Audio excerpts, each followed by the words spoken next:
ब्राह्मणों को तो रोज झोली भर भर कर जाते हैं कि जातिवाद करता है, जातिवाद करता है। हम क्या करते हैं, आप क्या करते हैं?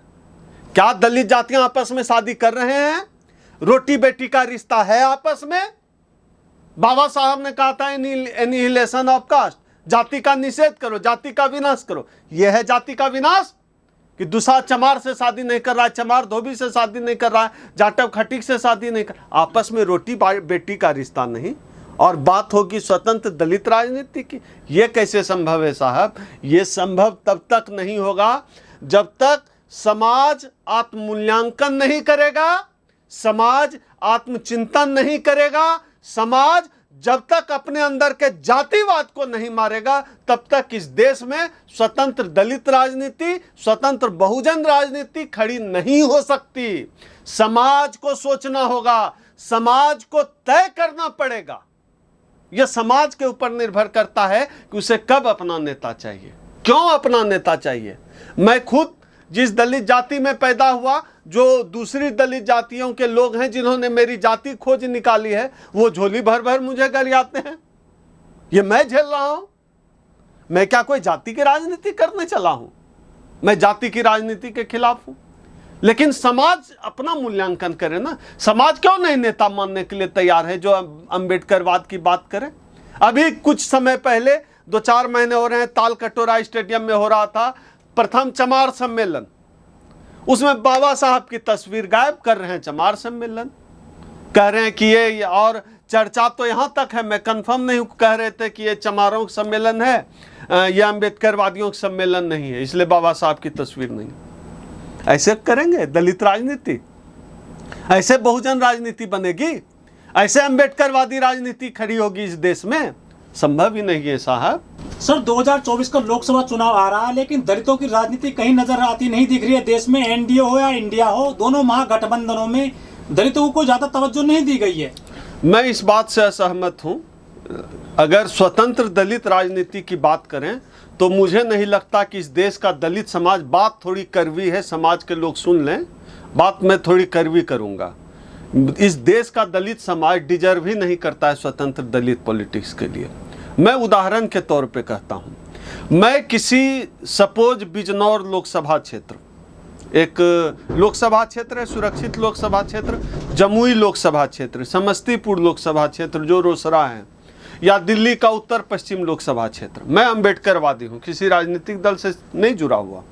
मैं अभी चुनाव लड़ लूं वहां से, तो इस बात की मतलब संभावना नहीं, इस बात की गारंटी है कि मेरी जमानत जब्त हो जाएगी। वही लोग वोट नहीं देंगे मुझे जो कहते हैं कि देश में शुद्ध अंबेडकरवादी राजनीति चाहिए, दलित राजनीति चाहिए। और वहीं मैं अगर मोदी की पार्टी से, राहुल गांधी की पार्टी से टिकट लेकर आ जाऊंगा, यही लोग मुझे झोले में भर भर कर वोट देंगे, और हो सकता है कि मैं वोट लेने का कोई नया विश्व रिकॉर्ड बना दूं, कोई विश्व रिकॉर्ड खड़ा हो जाए कि मैंने वोट लिया। तो क्या इस स्थिति में जो समाज अपने समाज के लोगों को इस तरह से चुनाव के दौरान वोट करता हो, वह समाज स्वतंत्र दलित राजनीति डिजर्व करता है? किस शुद्धतावाद की बात करते हैं आप? किस दलित राजनीति की बात करते हैं आप? पूरे उत्तर प्रदेश में डॉक्टर उदित राज हमारे संगठन के राष्ट्रीय अध्यक्ष हैं। उन्होंने मुद्दे की बात की, हमेशा आरक्षण की बात की, संविधान बचाने की बात की, निजीकरण के खिलाफ बात की। हाशिए पर धकेल दिए गए उत्तर प्रदेश से। क्यों? क्योंकि जिस जाति में वो पैदा हुए उस जाति की आबादी ज्यादा नहीं होगी उस राज्य में। हम लोग जो स्वतंत्र दलित राजनीति की बात करते हैं, कौन सी दलित राजनीति? जाटव राजनीति, खटिक राजनीति, चमार राजनीति, पासवान राजनीति, कौन सी दलित राजनीति? दलित राजनीति मतलब क्या ये होगा कि जिस राज्य में जिस जाति का बहुसंख्यक वोट होगा वही नेता बनेगा। जैसे बिहार में कोई धोबी जो है नेता नहीं बन सकता दलित राजनीति का, कोई पासवान बनेगा, कोई भूइया नहीं बन सकता, कोई मेहतर नहीं बन सकता। उत्तर प्रदेश में कोई जाटव बनेगा, कोई खटीक नहीं बन सकता क्योंकि आबादी नहीं है। यह है दलित राजनीति। जातियों को कोसते कोसते, जातियों के जागरण के नाम पर हम लोगों के अंदर जो जागृति हुई, वह जागृति कहां पहुंच गई? कभी सोचा है इस समाज ने? हम लोगों ने जागरण किया, मान्यवर कांसीराम साहब ने शुरू किया, समाज जागृत हुआ, इतना जागृत हो गया कि पहले समाज के तौर पर जागृत क्या होता, जाति के तौर पर जागृत होने लगा। खटीक जाति के नेता पैदा हो गए, जाटवों के अलग नेता पैदा हो गए, धोबी जाति का नेता पैदा हो गया, पासवान जाति का नेता पैदा हो गया। क्या हुआ? जाटव जाति के 2 दावेदार नेता बने हुए, चंद्रशेखर और मायावती, जाटव के नेता हैं। रामविलास पासवान का बेटा चिराग बना हुआ है, दुसाधों का नेता। और सब अपनी अपनी जाति का जो है वोट लेकर, वोट गिन के, आबादी गिन के उसके हिसाब से दलाली करने में लगा हुआ है। सब लोग, ताकत क्या है? मूल ताकत अपनी जाति की है। और बात करते हैं दलित राजनीति की, बात करते हैं अम्बेडकरवादी राजनीति की। तो अम्बेडकरवादी राजनीति और दलित राजनीति की बात करने से पहले इस बात को उठाने वालों को सोचना चाहिए वो खुद कितने जातिवादी हैं। लेकिन सर, दलितों की बहुत सारी पार्टियां हैं, संगठन है बहुत सारे, ये तो बटे हुए हैं सर, आपस में सत्ता में कैसे आएंगे ये? नहीं, दलित देखिए, राजनीतिक दल तो बहुजन समाज पार्टी और एक आजाद समाज पार्टी ये दिखती है बड़े स्तर पे, चंद्रशेखर चला रहे हैं, मायावती। लेकिन दिलचस्प और तो कोई नहीं, संगठन तो बहुत है, सामाजिक संगठन है। हमारा भी संगठन अखिल भारतीय परिसंघ सामाजिक संगठन है। हम अपने संगठन से कोई चुनाव नहीं, हमारा भी सामाजिक संगठन है अखिल भारतीय परिसंघ, हम कोई चुनाव नहीं लड़ाते किसी को। सामाजिक संगठन का काम दूसरा होता है। लेकिन जो प्रमुख राजनीतिक दल हैं, आप सोचिए, मैं बहुत प्रैक्टिकल बात कर रहा हूं।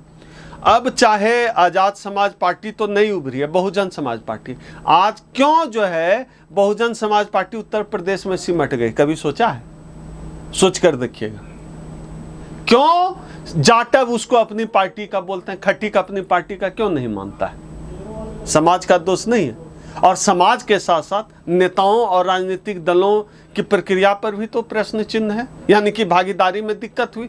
जिस समय देश में बहुजन राजनीति उफान पर था, मंच पर कुर्सी लगती थी एक, जिसमें मायावती बैठती थी और बाकी सारे दूसरे जातियों के नेता जो बहुजन के नाम पर जुटे थे, या तो नीचे बैठे या जमीन पे पालथी मार के बैठे हुए। यह है बहुजन राजनीति। सबको भागीदारी नहीं दी गई, जो लोग मूवमेंट से जुड़े लोग थे।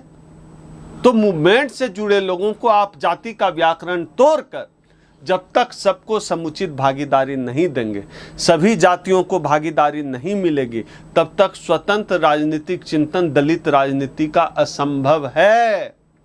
जागरण हमारे समाज में जो मान्यवर कांसीराम साहब के प्रयास से हुआ, वह जागरण एक सीमा के बाद गलत डायरेक्शन ले लिया।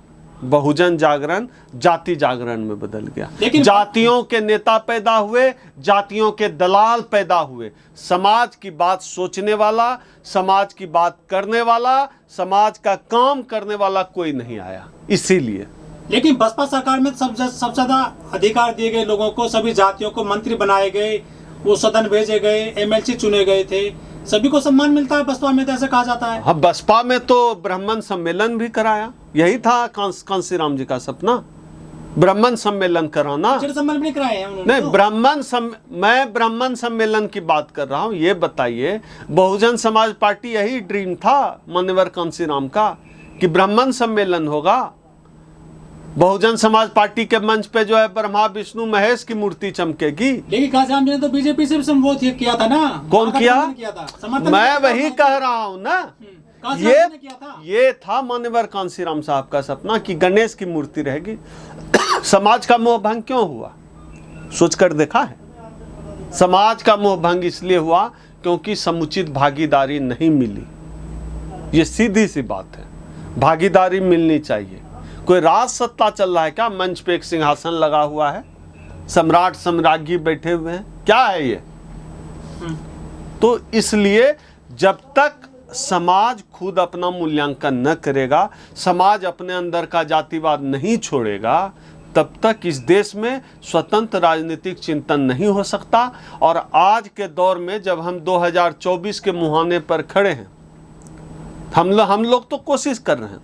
अभी हम लोगों ने अपील की है कि पूरे देश के जितने भी अम्बेडकरवादी हैं, इन तमाम सवालों पर, हम लोगों के ज़िंदगी से जुड़े जितने सवाल हैं, चाहे आरक्षण का सवाल हो, चाहे निजीकरण का सवाल हो, चाहे नई नई जगह पर जो हिंदू बना दिए गए हैं बुद्ध की मूर्तियां, उन तमाम सवालों पर, जाति जनगणना का सवाल हो, हम लोग 2024 के पहले चाहते हैं कि देश का बहुजन समाज दिल्ली से हुंकार भरे। 5 नवंबर 2023 को हम लोग दिल्ली से हुंकार भरने की तैयारी कर रहे हैं। सब जात के लोग आओ, सब समाज के लोग आओ, पूरे बहुजन समाज को मैं आपके चैनल के माध्यम से आमंत्रित करता हूं। देखते हैं कितने लोग साथ खड़े होते हैं। हम तो लड़ रहे हैं, मुकदमे झेल रहे हैं, 26 मुकदमे हैं मेरे ऊपर, और हो जाएगा। हम झेल रहे हैं, हम लड़ रहे हैं, समाज से अपील कर रहे हैं, अपना झंडा, अपना डंडा, अपना बैनर लेकर आइए। 5 नवंबर 2023 को हम करने जा रहे हैं रामलीला मैदान में महाहुंकार रैली। ये हमारी तैयारी।